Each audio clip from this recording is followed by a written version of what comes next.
Iya, nanti saya akan sampaikan firman secara singkat dulu, nanti akan ada kesaksian. Saudara, firman Tuhan dalam 2 Tawarik pasal yang ke-7, saudara. Kalau kita baca ayat yang ke-11 ya, judul perikopnya adalah Tuhan menampakkan diri kepada Salomo untuk kedua kalinya. Demikianlah Salomo menyelesaikan rumah Tuhan dan istana raja, dan berhasil melaksanakan 2 Salomo pasal yang ke-7 ayat 11.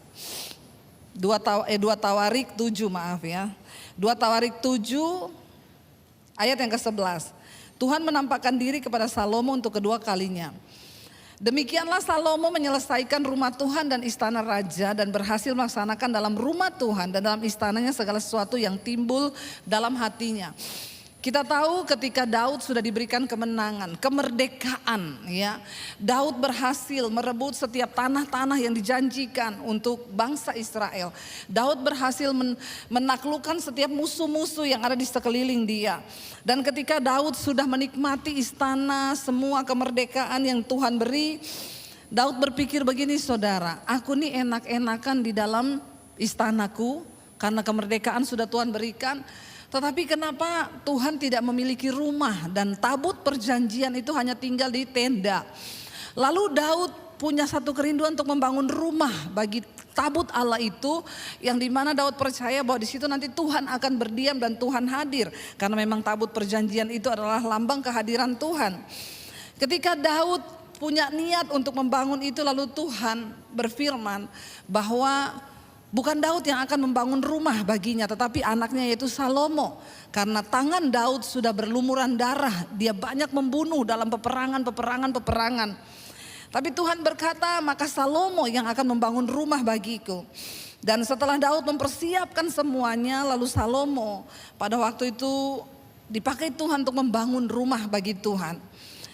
Ketika Salomo berhasil membangun rumah dan istananya yang megah, dan rumah Tuhan yang kita saat ini sebut itu adalah bait suci ya.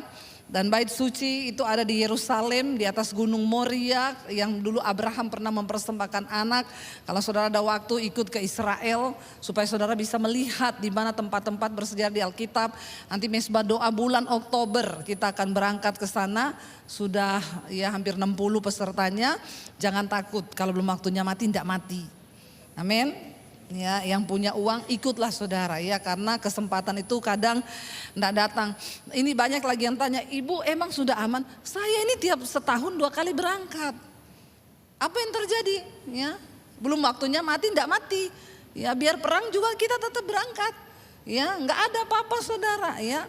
Kita punya kerinduan niat baik untuk bersiarah melihat tempat-tempat sebelum ditutup. Ya memang sebelum, ya kalau Tuhan masih kasih kita kesempatan, kenapa tidak ya, berdoa, nggak ada yang mustahil bagi Tuhan. Nanti saudara bisa melihat, oh di sini Salomo bangun rumah Allah itu toh, oh di Bukit Moria itu di sini, oh di sini bait suci itu dibangun, saudara akan melihat. Lalu ketika akhirnya Salomo sudah membangun, dia sudah kemerdekaan mereka dapat, mereka sudah aman, sudah tentram, sudah nyaman. Ya ayat 11 dikatakan demikianlah Salomo menyelesaikan semuanya, bahkan semua yang timbul dalam hatinya. 12, kemudian Tuhan menampakkan diri kepada Salomo pada malam hari dan berfirman kepadanya, telah ku dengar doamu dan telah ku pilih tempat ini bagiku sebagai rumah persembahan. Ya Salomo senang karena Tuhan berhasil disenangkan dan Tuhan memilih tempat itu untuk dia hadir saudara. Ayat 13 Tuhan berkata begini, bila aku menutup langit sehingga tidak ada hujan, dan bila aku menyuruh belalang memakan habis hasil bumi, dan bila mana aku melepaskan penyakit sampar di antara umatku. Dan baca ayat yang ke-14, dan umatku yang atasnya namaku disebut merendahkan diri, berdoa, mencari wajahku, lalu berbalik dari jalan-jalannya yang jahat, maka aku akan mendengar dari sorga dan mengampuni dosa mereka serta memulihkan negeri mereka. Sekarang mataku terbuka dan telingaku menaruh perhatian kepada doa dari tempat ini. Saudara, Ketika Salomo sudah menikmati segala hal yang baik, mereka sudah merdeka, tidak ada lagi musuh. Kenapa Tuhan memperingatkan ini, saudara? Ya, justru di saat mereka memperoleh kemerdekaan, sudah berhasil membangun istana raja yang baik, membangun benteng bagi kota Israel. Mereka sudah membangun rumah bagi Tuhan, harusnya kan sudah leha-leha, benar kan? Kalau sudah merdeka sudah enak-enakan kan? Tapi Tuhan memberikan satu peringatan yang benar-benar warning yang harus dipegang oleh Salomo dan seluruh rakyat Israel. Jangan pernah menganggap oh kita sudah merdeka. Jangan pernah menganggap bahwa semua akan baik-baik saja. Semua akan aman-aman saja. Kita terus perlu berawas-awas, perlu menjadi warning bagi setiap kita bahwa kenyamanan ya itu bukanlah satu keadaan di mana kita sudah berpuas diri. Kemerdekaan bukanlah sebagai jaminan bahwa semuanya tidak akan berubah, karena kita harus tahu Tuhan yang pegang kendali atas segala sesuatu.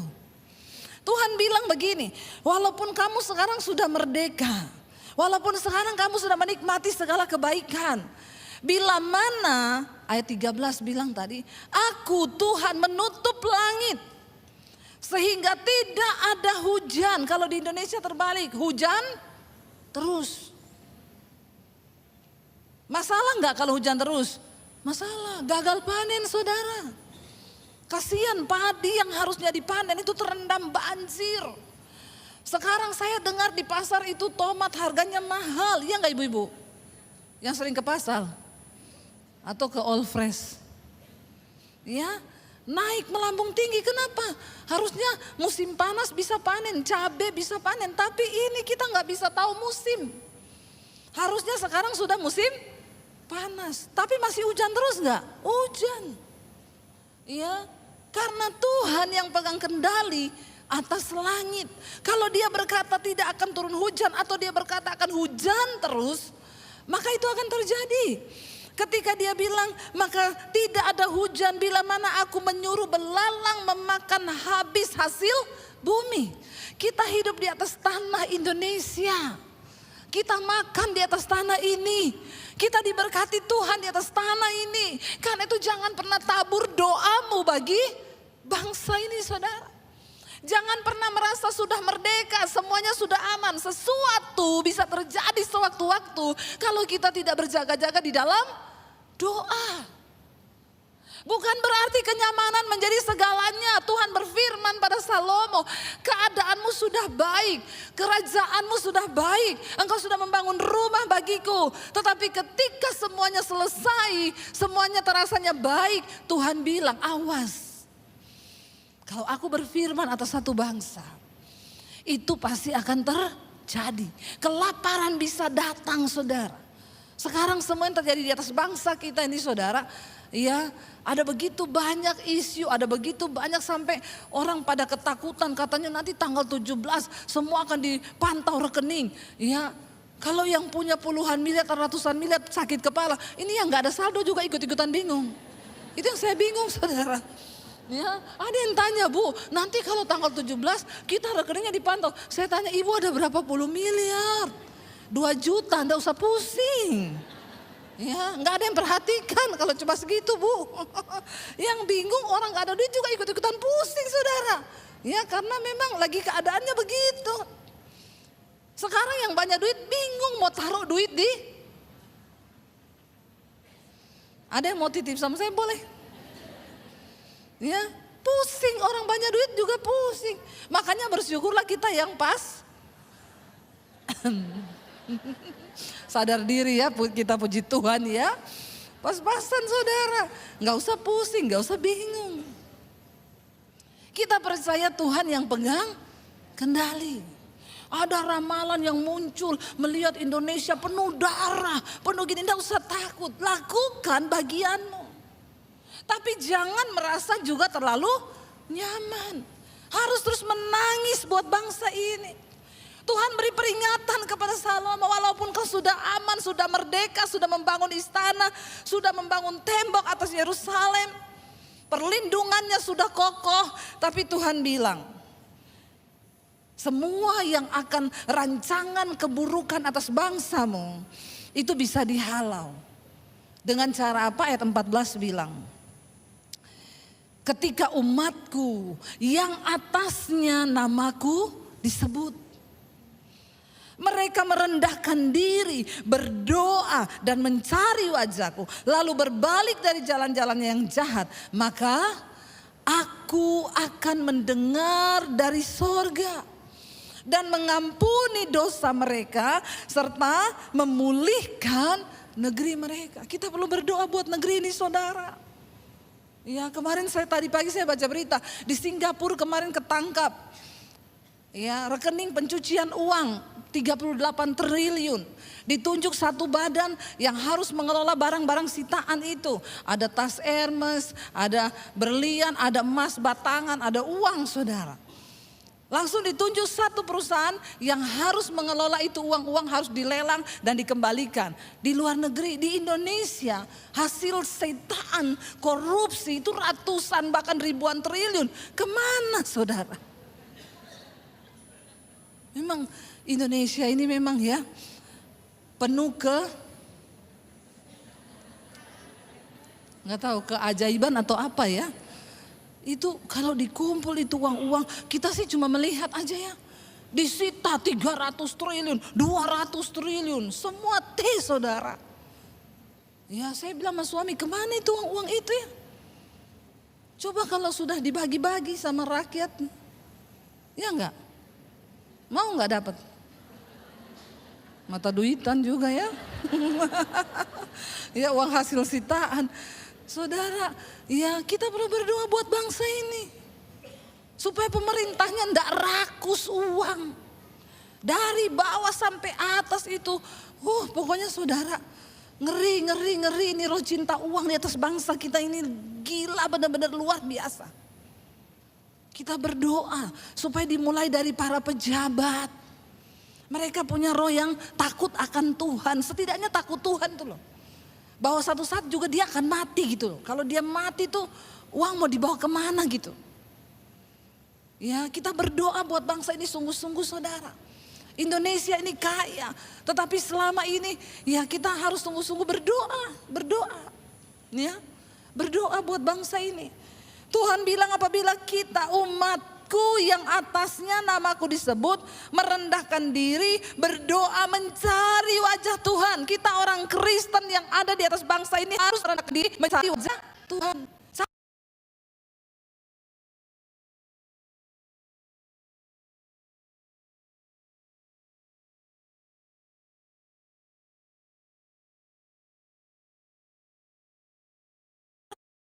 Tuhan, berbalik dari jalan kita yang jahat, maka Tuhan akan mendengarkan doa-doa dan seruan kita dan akan memulihkan negeri kita.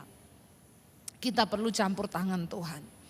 Kita perlu anugerah Tuhan buat bangsa ini. Kita perlu, saudara, anugerah yang sungguh-sungguh tercurah buat bangsa kita. Sebab ketika kita sungguh-sungguh berdoa, maka Tuhan memerdekakan. Lalu bagaimana kita orang Kristen ini hidup mengisi kemerdekaan? Setidaknya kita bertobat yuk, merendahkan diri, berbalik yuk. Ya, saya nih kerasa saya berdiriin begini, saudara. Kenapa? Ya, karena untuk merebut kemerdekaan itu nggak rapi-rapi toh. Biar terlihat agak ada perjuangan juga saya begini nih ya. Tadi ada jemaat yang bilang, Bu itu kerahnya memang sengaja. Ya, merebut kemerdekaan itu nggak gampang. Ya, kita harus terlihat acak-acakan, saudara. Ya, kita bersyukur loh, kita enggak berjuang pakai bambu runcing lagi toh. Dulu para pahlawan yang mati karena orang ditindas, orang dijajah itu enggak enak. Kenapa bangsa Israel berteriak kepada Tuhan ketika mereka di Mesir? Enggak enak hidup dalam penjajahan. Lalu Tuhan itu pun untuk mereka merdeka kan taruhan nyawa, iya enggak? Iya. Ya, mati semua di padang gurun. Tidak enak, terputar 40 tahun untuk menuju sebuah tanah kemerdekaan. Nah, setelah kita ini merdeka, saudara, ya ayo kita orang Kristen dimulai dari kita aja lah. Ya, kita nggak usah sebut-sebut mereka yang ada di luar sana. Kita dulu yang atasnya nama Tuhan disebut. Kita nih orang Kristen, anak-anak Tuhan yang berdiri atas nama Tuhan di atas bangsa ini. Kita mulai dari kita yuk, bertobat. Karena kalau kita merendahkan diri bertobat, doa kita didengar. Bayangkan kalau kita ada berapa orang di sini. Kita semua bertobat, doa kita didengar Tuhan. Wow, enggak? Ketika Sodom dan Gomora akan dibinasakan oleh Tuhan, Abraham bilang, Tuhan bagaimana kalau ada 50 orang benar di sana? Tuhan bilang, coba cari, ada enggak 50 orang benar? Enggak temu. 40 enggak ada, 30 enggak ada, 10 enggak ada. Ya, sampai 1 pun enggak ada. Cuma Lot sendiri. Akhirnya Tuhan bilang, ya sudah, binasakan kota itu. Karena tidak ditemui orang benar. Apapun rancangan iblis buat bangsa kita, kalau ada orang benar Tuhan temui di atas bangsa ini, doa kita diperhitungkan oleh Tuhan, saudara. Berdoa supaya terjadi hujan pertobatan di atas bangsa ini. Kita rasanya mau berteriak di atas bangsa ini, tapi bagaimana? Ya, doakan supaya saya jadi menteri. Lucu ya. Janganlah ya, menteri mesbah doa saja ya. Iya saudara, kita nih, makanya kita berdoa juga untuk para pejabat, mereka yang ada di pemerintahan anak-anak Tuhan. Nanti ini akan ada tayangan ucapan kemerdekaan dari para pejabat yang mereka juga jemaat mesbah doa. Saya mintain, itu semua nanti jemaat mesbah doa itu. Setia mereka, jadi kita juga doakan mereka ini anak-anak Tuhan yang duduk di kursi kepemerintahan. Supaya setidaknya dari mereka dulu ada roh takut akan Tuhan, amin. Saya bersyukur saudara, ada yang namanya Pak Jaya S. Monong itu, dia bupati di Gunung Mas. Saya baru kali itu menemukan bupati yang lebih pendeta dari pendeta. Bupati. Waktu saya sama suami diundang ke sana, ya kami turun dari pesawat dijemput ya, Pak Bupati yang jemput kita naik mobil. Ibu, saya yang jemput ibu, saya nggak suruh ajudan, saya yang setir Bu. Wih, puji Tuhan disetiri Bapak Bupati nih. Ya, jadi saya bisa perintah, Pak buka pintu, Pak tutup pintu. Ya, saya di atasnya bupati saudara. Lalu ketika kami makan siang, Pak Bupati, Ibu makan? Oh enggak Bu, kami masih puasa. Oh puasa untuk apa? Intermittent buat kurus atau oh enggak Bu? Saya itu dapat penglihatan. Waduh, kita ya kalau semua para petinggi di bangsa ini, mereka jemaat mesbah doa dari awal. Ya, kami ini Bu tiap pagi sambil jogging, pokoknya khotbah, mesbah syukur, mesbah doa tiap malam. Wah, saya luar biasa. Kenapa Bapak Ibu berdoa? Karena kemarin kami berdoa dapat penglihatan Bu, banyak polisi, terus ada BNN, ada yang pakai narkoba. Jadi sekarang kami lagi doa peperangan Bu untuk roh narkoba di atas kota kami ini. Wih, Pak Bupati. Saya bilang, Pak, belum tentu loh pendeta-pendeta di sini begitu, Pak. Tapi Bapak, lo kan luar biasa saudara kalau ada para pemimpin-pemimpin yang seperti itu. Waktu saya pergi ke sana, itu kami turun dari pesawat untuk dari Palangkaraya mau ke Gunung Mas itu saudara 5 jam naik mobil. Ya ampun, waktu pertama kali kami datang itu jalan, saya bilang, Pak Bupati, orang hamil ini pasti langsung melahirkan. Ya, itu jalan krudak, saya tuh di atas mobil saudara. Wah, benar-benar pegangan itu, bisa keguguran tuh kalau hamil. Untung saya enggak hamil. Saudara, jadi Pak Bupati itu bilang, iya Bu, ini karena apa? Ini para pengusaha kayu, tambang, itu mobil-mobilnya lewat sini. Mereka bikin hancur jalan. Nah ini saya tahan Bu. Saya balik kemarin sudah mulus aspalnya. Bagaimana caranya? Kan mereka nggak mau taat. Saya turun Bu, saya turun malam-malam. Saya suruh polisi turun, dibayar polisi, mereka tetap lewat tapi mereka nggak mau ikut nyumbang untuk bangun jalan. Jadi saya tahan tuh mobil-mobil, nggak boleh beroperasi. Ini mobilnya saya tilang. Saudara nanti bisa lihat di Instagramnya. Dia angkat di situ semua, dia punya. Kita perlu berdoa di atas bangsa ini, ada anak-anak Tuhan yang takut Tuhan. Kita berdoa para pejabat ini yang dipakai Tuhan untuk menjadi alat Tuhan di kursi kepemerintahan supaya mereka juga bisa menjadi contoh dan teladan. Ya, saya melihat saudara, kalau semua, saya bilang Pak, kalau Indonesia ini semua pemimpinnya seperti Bapak, aduh saya enggak tahu sudah terangkat ini Indonesia ini ke surga. Ya, luar biasa ini para pemimpinnya begini. Dia undang saya untuk pendalaman iman bagi ASN. Hampir 1000 ASN yang Kristen dikumpulin saudara. Pokoknya motonya tidak boleh selingkuh, tidak boleh korupsi, tidak boleh narkoba, ya tidak boleh apa lagi merokok. Jadi itu Ya pokoknya ASN-nya itu enggak boleh kedapatan itu. Saya mengucap syukur ada anak Tuhan yang duduk di kursi pemerintahan, yang masih berdiri di atas kebenaran, masih puasa, masih berdoa.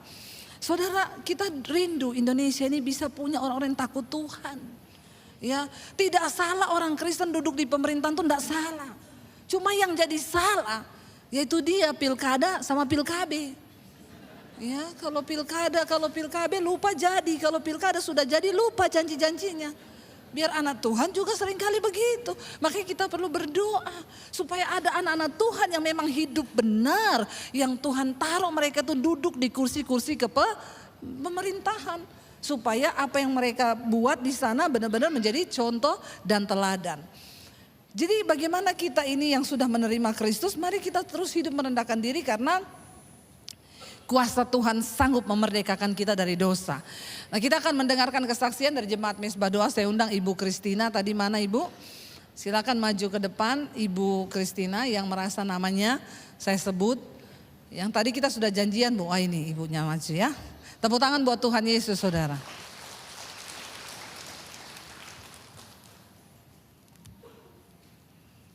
Oh, itu. Ya, itu Bu. Ibu mic-nya itu Bu. Ya. Sini Ibu. Ya. Kenalkan dulu Ibu siapa? Sini, Saya. Di tengah. Ya. Shalom. Terima kasih puji Tuhan atas kebaikan Tuhan saya boleh hadir di tempat ini.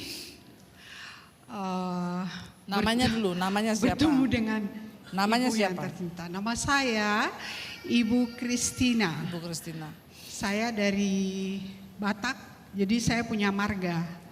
Marga saya Manalu, suami saya Sianipar. Iya. Terus Ibu pertama kali dengar Mezbah Doa itu kapan? Sekitar pertengahan 2023. Iya.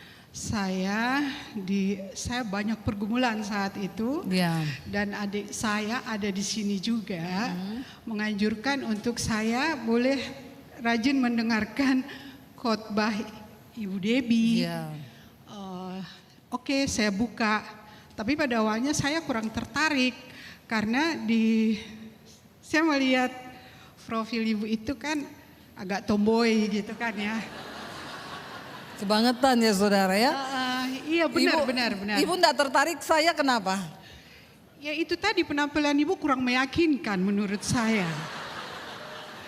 Karena terus terang aja ya di gereja saya itu kalau pendeta-pendetanya harus rambut dicepol. Oh haleluya. Oke. Benar ya Bu Sanggulan, pakai rok, pakai kebaya. Gereja saya seperti itu. Jadi saya bilang siapa sih ini pendeta kok begini? Saya bilang sama adik saya. Tapi maaf loh Bu. Iya nggak apa-apa Bu. Kesan pertama tidak menggoda ya. Iya. Seterusnya kecanduan. Oh kecanduan. Terus apa yang Ibu rasakan pertama kali Ibu dengar itu gimana? Iya pertama-tama saya kurang tertarik. Ya. Tapi lama-lama adik saya bilang. Karena saya sering curhat ke dia tentang masalah yang saya hadapi. Terus adik saya bilang, udah itu dengerin, kamu nanti pasti ini deh. Dapat sesuatu. Ya, akhirnya dapat. Akhirnya lama-lama saya dengar. Iya ya enak juga ya, kayaknya menyentuh banget ya gitu kan. Terus Ibu berubah nggak? Berubah banget lah. Kalau nggak berubah saya suruh turun loh Ibu. Dulu saya tuh terus terang aja, dulu saya tuh pemarah. Oh. Marah, sedikit-sedikit marah. Mungkin juga karena masalah ya gitu ya. Iya pasti. Terus pemarah, tapi sesudah dengar Ibu Debbie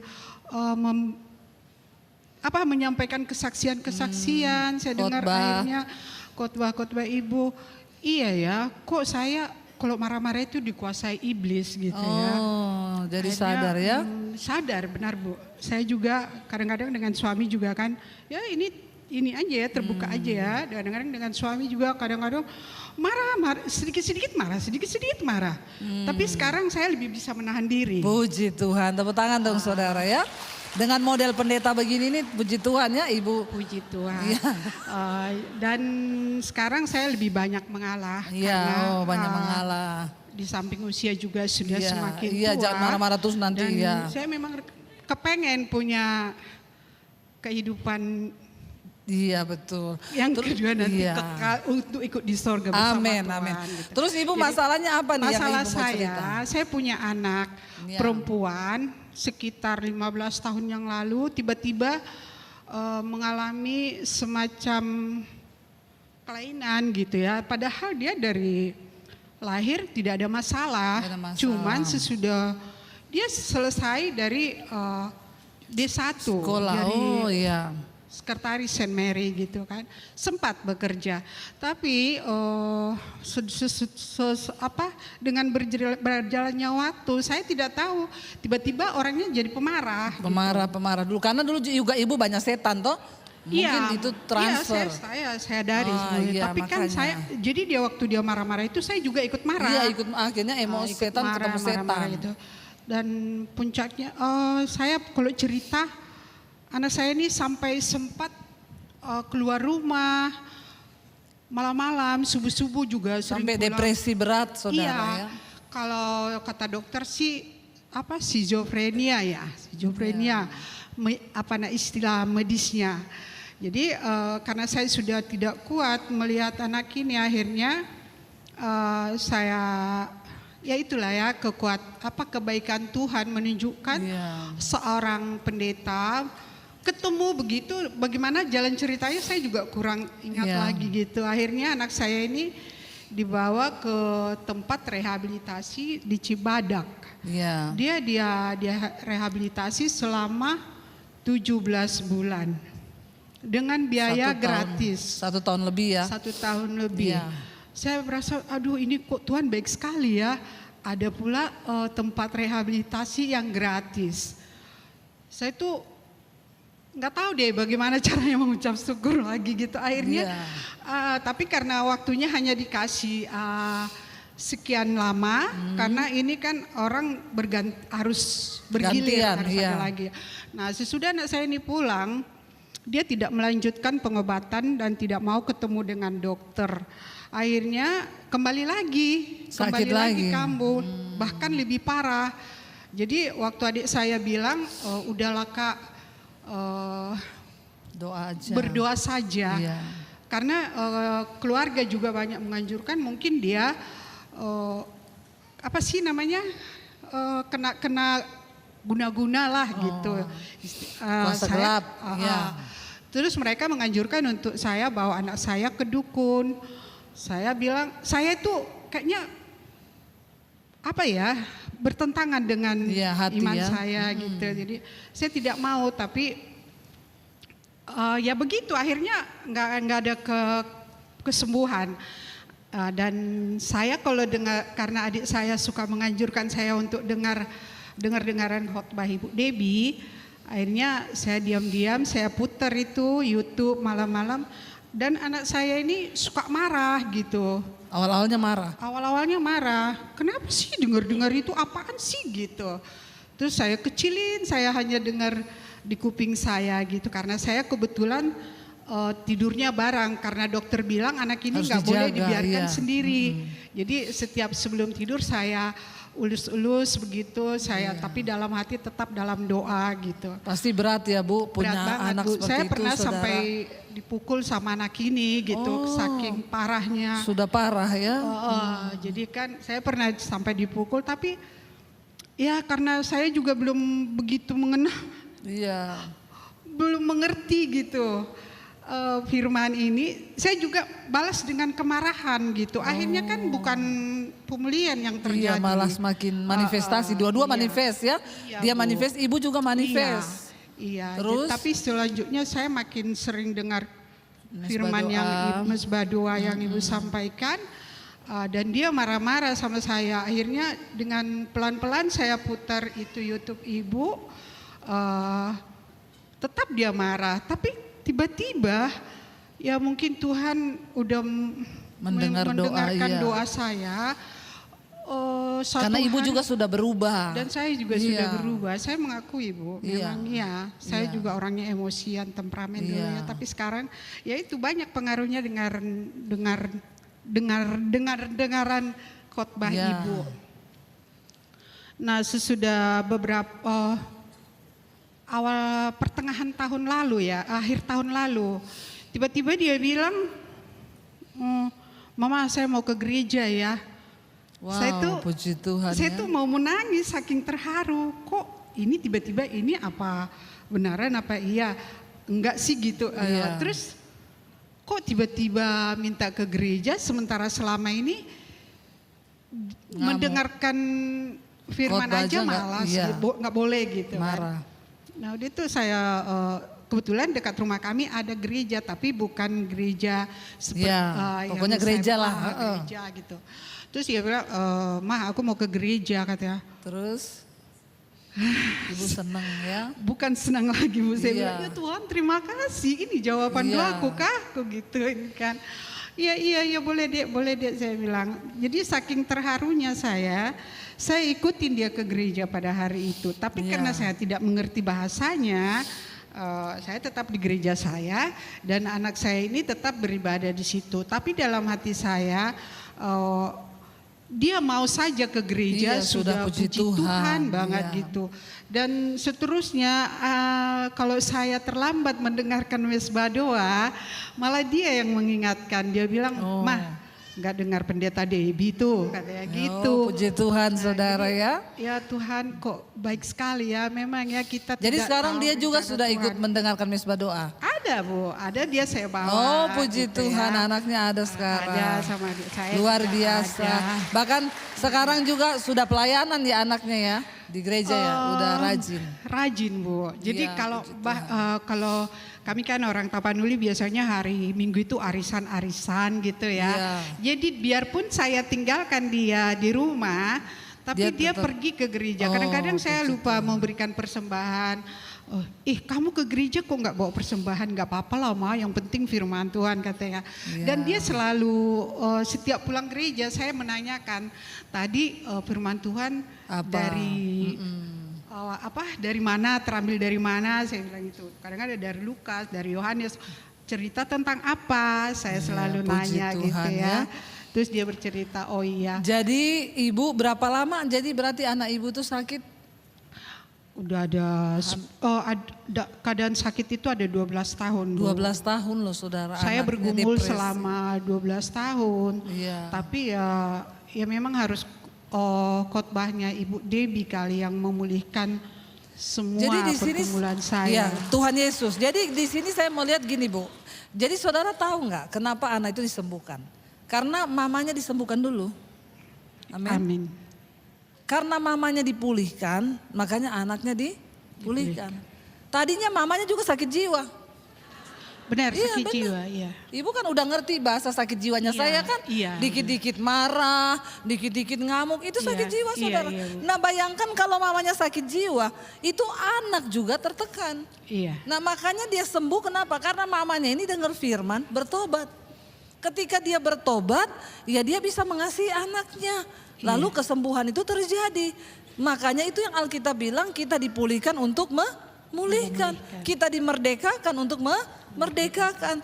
Jadi makanya firman Tuhan bilang satu orang bertobat seisi rumah diselamatkan. Selamatkan. Tepuk tangan saudara buat Tuhan Yesus. Terima kasih Ibu, Tuhan Yesus memberkati buat kesaksiannya. Sukses terus Iya. ya Bu dalam pelayanan. Amin, puji Tuhan. Silakan Ibu. Ya, jadi saudara di sini kita bisa melihat ya. Saya waktu dengar saya sih memahami, bayangkan 12 tahun pelihara anak stres, depresi, kadang mamanya dipukul. Ya, makanya sudah nggak bisa dulu akhirnya ditaruh di rehab. Karena mamanya juga sudah angkat tangan. Saya bisa membayangkan kalau saya juga dulu pernah layani soalnya orang sakit jiwa, tidur sama saya. Saya tidur 1 bulan aja saya juga ikut mau gila. Karena apa? Kalau dia bangun tengah malam saya mesti bangun. Kalau saya enggak bangun saya bisa dibunuh sama dia saudara. Ya malam-malam masuk di bak mandi berendam dia bilang pala saya panas. Coba itu orang stres, orang depresi loh. Ya dan itu enggak gampang. Jadi ketika mamanya mulai mendengar mesbah doa. Ya itu anak marah, ngapain kamu dengar-dengar begitu? Tapi mamanya terus pelan-pelan dikecilin. Ketika firman Tuhan masuk dalam hidupnya, ya Itu yang dibilang berubahlah oleh pembaharuan budimu. Supaya kamu dapat membedakan apa yang baik, yang berkenan pada Allah dan yang sempurna. Akhirnya ibu dimerdekakan nih. Tadinya jiwanya juga sakit. Dipengaruhi sama setan. Dijajah oleh iblis. Kalau ibunya gak bertobat, anaknya kayak gitu 12 tahun sakit jiwa. Itu bentar lagi suaminya juga sakit jiwa itu. Untung ibu cepat bertobat. Ya, disinilah saudara kita mengerti bahwa ayo Tuhan panggil kita untuk merdeka. Makanya Alkitab bilang kamu dipulihkan untuk memulihkan. Puji Tuhan ibu bisa langsung ketemu dan mendengarkan firman Tuhan. Walaupun awalnya saya tidak mau dengar pendeta model apa itu. Kasihan saya ini memang tidak meyakinkan ya. Jadi mulai sekarang kayaknya saya kalau khotbah harus pakai konde. Ya, jadi Sri Rezeki ya. Lalu pakai kebaya, siapa yang setuju? Enggak ya? Begini aja ya, nanti malah saya pencitraan lagi ya kalau begitu. Ya saudara, maka itu ibu juga jangan lihat rupa loh ibu. Ya, memang tampang saya begini tapi ya Tuhan tuh sayang loh sampai begini-begini nih. Karena saya juga dulu kayak ibu sakit jiwa. Tapi saya mengalami Tuhan. Ya, jadi apa yang saya khotbahkan ya hanya tentang kasih Tuhan yang mengubahkan juga hidup saya. Dan pengalaman pribadi kita dengan Tuhan itu yang akan memulihkan orang lain. Ya, lalu ibu mulai mendengar mesbah doa, hidupnya diubahkan. Tiba-tiba satu saat anaknya bilang, "Mah, aku mau ke gereja." Ya itu pasti karena dia melihat mamanya berubah. Ya bayangkan apa-apa marah, dikit-dikit marah. Anaknya kerasukan, dipukul, dia balas pukul. Jadi yang sakit siapa? Halo saudara. Ya ini kan lama-lama juga udah gak bisa dibedakan yang waras mana, yang gila mana tuh. Ini udah sama-sama gila. Tapi puji Tuhan, ibu mau tetap mencari Tuhan. Ada satu kerinduan Tuhan, sampai kapan hidupku akan begini terus. Aku ingin dimerdekakan dari keadaan ini. Ibu taruh anak di rumah sakit jiwa itu bukan jawaban bu.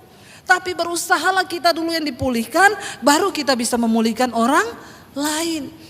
Karena itu kita sudah merdeka. Marilah kita mengisi kemerdekaan ini bukan untuk kesempatan untuk berbuat dosa, tetapi kita sungguh-sungguh hidup menyerahkan diri kepada Tuhan saudara. Malam hari ini kita diberi kesempatan untuk melakukan perjamuan kudus. Biarlah kita juga sungguh-sungguh menghormati kematian, pengorbanan Tuhan Yesus. Karena darah Kristus memerdekakan kita. Biar malam ini kita mau bilang, Tuhan kami mau merdeka. Kami mau pulang dari tempat ini dengan dimerdekakan. Bangsa kami dimerdekakan Tuhan dari penjajahan. Kami juga tidak mau dijajah malam hari ini. Iblis mau menjajah kami dengan amarah, kepahitan, kebencian, persinahan. Dengan apapun malam ini kami berkata stop, Tuhan akan memerdekakan kami. Amin saudara. Kita bangkit berdiri bersama. Terima kasih Tuhan Yesus, kami percaya Tuhan mengasihi.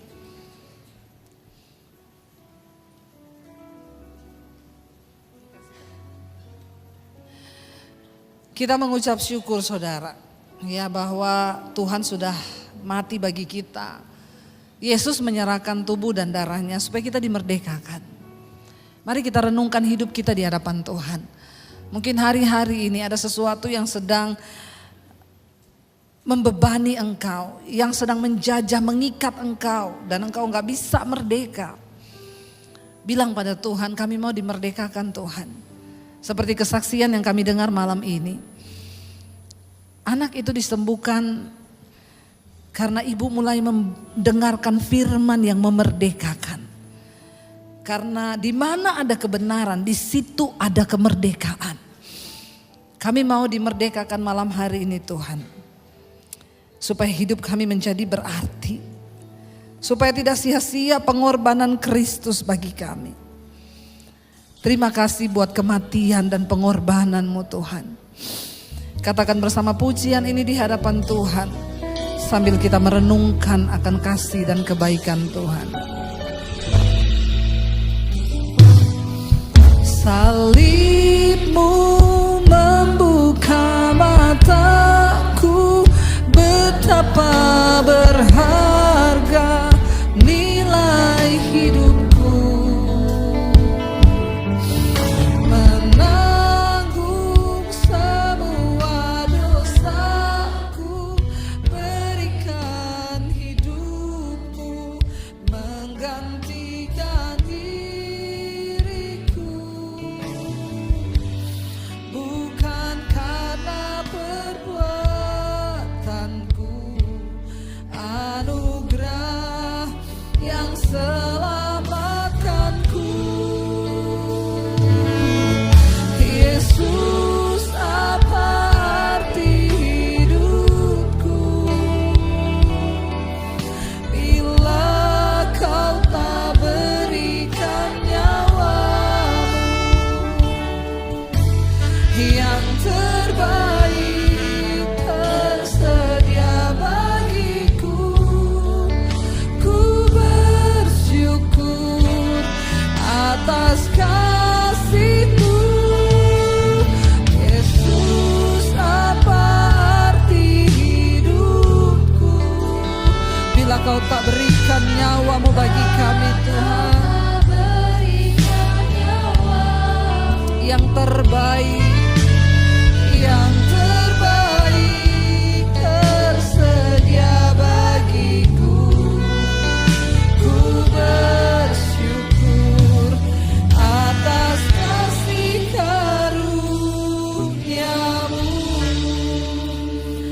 Perjamuan kudus adalah salah satu sakramen, artinya sesuatu yang sakral. Jangan bermain-main, saudara. Mari kita punya sikap yang menghormati darah dan tubuh Kristus yang memberi kemerdekaan. Malam ini katakan kepada dirimu, katakan bahkan kepada alam bawah sadarmu, sudah cukup. Malam ini aku akan dimerdekakan oleh darah Kristus. Segala kenajisan, kebencian, kepahitan, kekecewaan, dendam, keputusasaan, intimidasi iblis yang berkata bahwa engkau tidak berharga, engkau tidak layak. Malam ini Tuhan diputuskan dalam nama Yesus. Karena darah dan tubuh Kristus memberikan kemerdekaan kepada kita, saudara. Bahkan malam ini katakan, aku percaya segala sakit penyakitku disembuhkan oleh darah dan tubuh Kristus. Angkat tinggi roti di tangan kananmu, saudara. Sebab apa yang telah aku teruskan kepadamu telah aku terima dari Tuhan. Yaitu bahwa Tuhan Yesus pada malam waktu ia diserahkan mengambil roti. Dan sesudah itu ia mengucapkan syukur atasnya, memecah-mecahkannya dan berkata, inilah tubuhku yang diserahkan bagi kamu. Perbuatlah ini menjadi peringatan akan aku. Bukankah roti yang ada di tanganmu ini adalah persekutuan dengan tubuh Kristus? Amin. Mari kita makan dalam nama Yesus.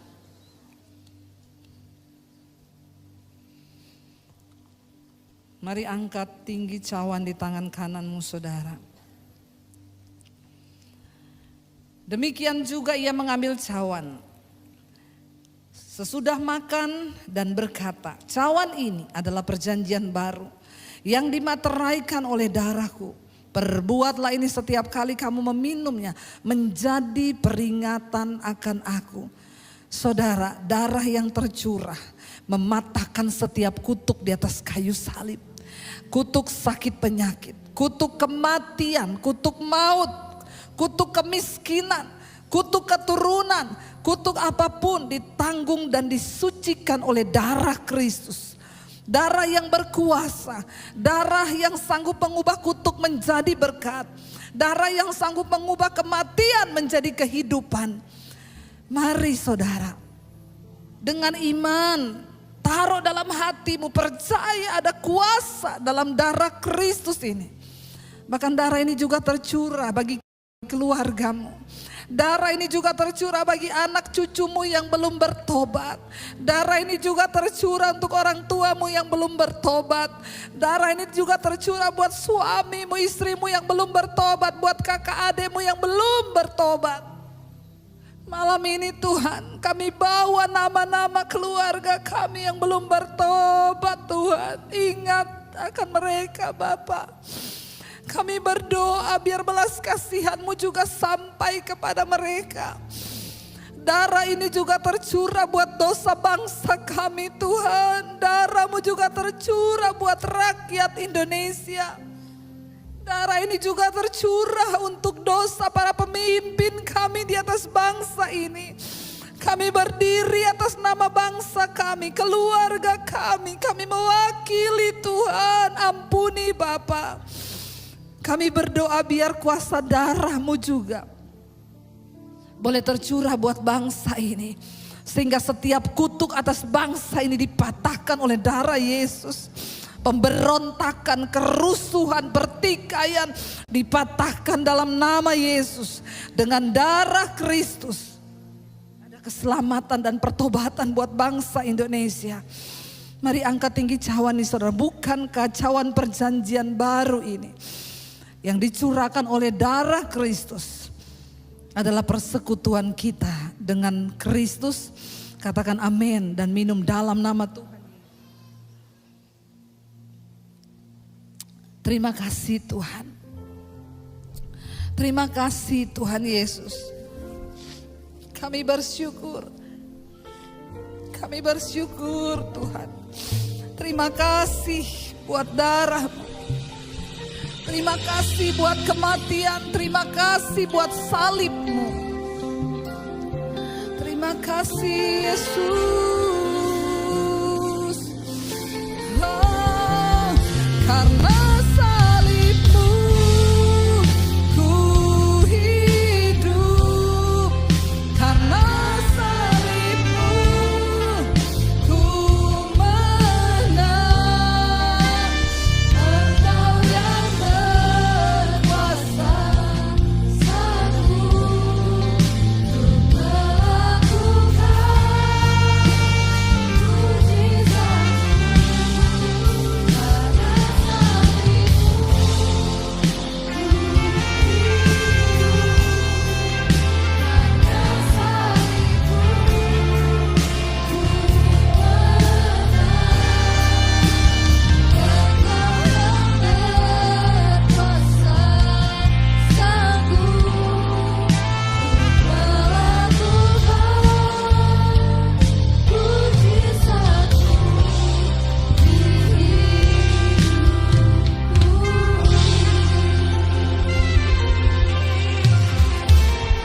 Kita bangkit berdiri bersama.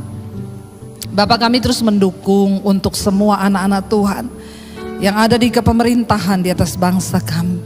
Terus beri roh takut akan Tuhan dalam hidup mereka, agar mereka boleh bercahaya Tuhan di tengah bangsa ini. Kami juga berdoa untuk Bapak Presiden Pak Prabowo, Pak Gibran dan seluruh jajaran kabinet yang ada. Tuhan, roh takut akan Tuhan, roh takut akan Tuhan, roh takut akan Tuhan dan menghormati Tuhan. Kami berdoa ada dalam hati mereka, para pejabat di atas bangsa ini punya roh yang menghormati Tuhan. Karena jika Indonesia menghormati Tuhan, takut akan Tuhan, maka bangsa ini aman di dalam perlindungan Tuhan. Namun kami memulai dari setiap kami yang ada Tuhan malam hari ini. Kami mau berdiri bagi bangsa kami, bersyafaat bagi Indonesia. Tuhan, biar kemuliaan-Mu penuhi bangsa kami. Ampuni bangsa ini, pulihkan bangsa kami. Kami mengucap syukur 80 tahun Indonesia merdeka. Semua karena anugerah Tuhan.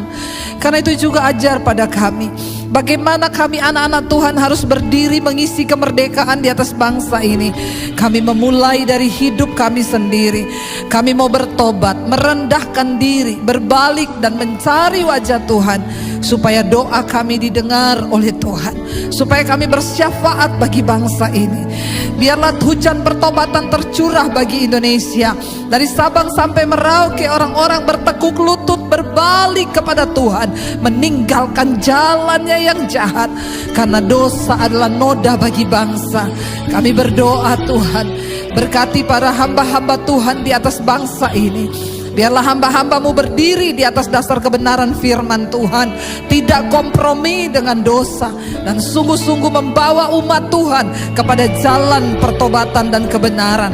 Kami berdoa Tuhan, buat gereja-gerejamu, Engkau menyertai hamba-hambamu Tuhan. Biarlah beri kuasa, penghiburan dan kekuatan yang dari Tuhan untuk terus berdiri bagi bangsa ini. Berkati tanah bangsa ini, berkati Tuhan airnya, sungainya, sawah, pertanian, perkebunan, peternakannya, pertambangannya. Diberkatilah tanah Indonesia. Kami berdoa, jauhkan bangsa kami dari segala murka Tuhan. Ampuni bangsa ini Tuhan, belas kasihan-Mu tercurah bagi bangsa kami. Hamba berdoa juga buat setiap kepala-kepala daerah, biarlah mereka juga punya roh takut akan Tuhan, yang berdiri atas kepentingan rakyat, bukan kepentingan pribadi. Hamba berdoa juga Tuhan untuk semua jemaat Mesbah Doa malam hari ini, apapun yang menjadi pergumulan kami, terutama setiap orang yang masih terikat oleh dosa-dosa. Kami tidak ingin dijajah oleh setan, oleh iblis, oleh keinginan daging kami. Kami mau dimerdekakan di dalam nama Tuhan Yesus. Kami mau tinggalkan semua dosa itu. Kami mau bangkit bersama dengan Tuhan. Kami mau merdeka bersama dengan Kristus, supaya ketika kami dipulihkan, anak kami dipulihkan, suami kami dipulihkan, keluarga besar kami dipulihkan.